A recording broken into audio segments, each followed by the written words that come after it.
So my dear student, आपकी तैयारी अच्छे से चल रही होगी। चलिए बात करते हैं बिजनेस स्टडी की तीसरी यूनिट पर, और यहाँ पर जानते हैं कुछ इम्पोर्टेंट एमसीक्यूज़ को।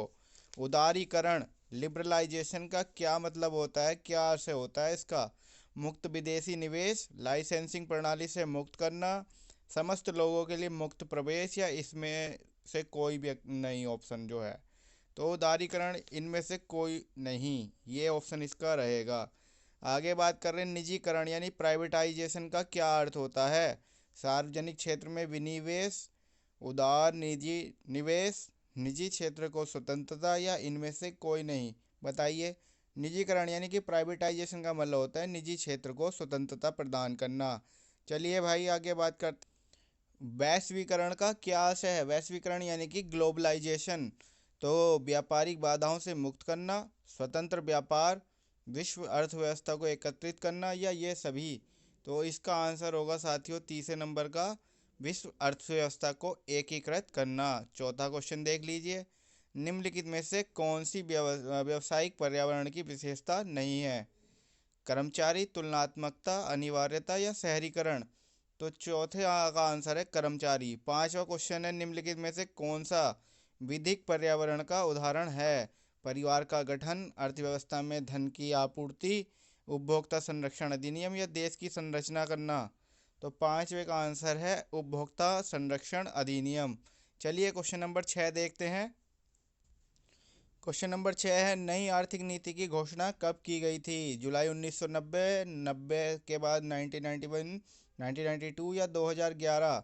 तो भाई इसका आंसर आप जब भी बता पाएंगे जब आपने पढ़ाई की होगी। जुलाई 1991। नवीन आर्थिक नीति का प्रमुख अंग क्या है। उदारीकरण, निजीकरण, वैश्वीकरण, या ये सभी। सातवें का आंसर है भाई आपका ये सभी। सरकार नियंत्रण एवं प्रतिबंधों में कमी करती है। उदारीकरण में, निजीकरण में, वैश्वीकरण में, या आधुनिकीकरण में। तो सरकार जो कंट्रोल है और प्रतिबंध है उसको कम कर देती है कहाँ। बताओ, आप बताओ। उदारीकरण में, लिबरलाइजेशन में, यानी छूट देती है। आयात निर्यात को सरल बनाने के लिए किसके अंतर्गत आता है। आयात निर्यात प्रक्रिया को सरल बनाने का कार्य किसके अंतर्गत आता है। निजीकरण, वैश्वीकरण, उदारीकरण। तो आपको पता ही आयात निर्यात का मतलब क्या है। एक देश से दूसरे देश का मतलब है। वैश्वीकरण इसका आंसर होगा, यानी कि ग्लोबलाइजेशन। 10वें क्वेश्चन को देखते हैं। सार्वजनिक क्षेत्र की भूमिका में कमी और निजी क्षेत्र की भूमिका में वृद्धि करना क्या कहलाता है। निजीकरण। सही बात है, बिल्कुल सही। 11वां क्वेश्चन क्या है, सभी देशों में वस्तुओं और सेवाओं का स्वतंत्र प्रवाह किसके अंतर्गत होता है। देखिए देश की बात चल रही है, तो देश का मतलब होगा वैश्वीकरण से। 11वें का क्या आंसर होगा, वैश्वीकरण।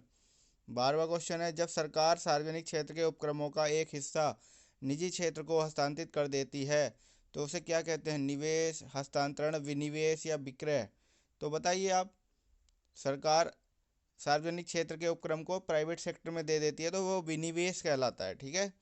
13वां क्वेश्चन देखिए।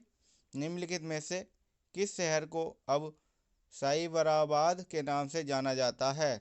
साइबराबाद, गाजियाबाद, अहमदाबाद, हैदराबाद, या फैजाबाद। 13वें क्वेश्चन का आंसर है हैदराबाद।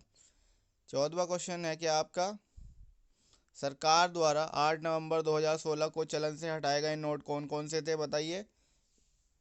500 और 1000 के, या 1000 और 2000 के, या 50 और 100 के, या 100 रुपये 1000 रुपये के। बताइए 14वें का क्या आंसर है। 500 तथा 1000 रुपये के नोट, और इनकी जगह 2000 का नोट आया था, आपको पता है। व्यावसायिक पर्यावरण की विशेषता नहीं है। अनिवार्यता, तुलनात्मकता, या निश्चितता, या कर्मचारी। तो अभी इसका आंसर रिपीट होकर आ रहा है कर्मचारी। ठीक है भाई, अगली वीडियो में मिलेंगे अगली टॉपिक के साथ। बने रहिए कॉमर्स की दुनिया के साथ। Thank you so much.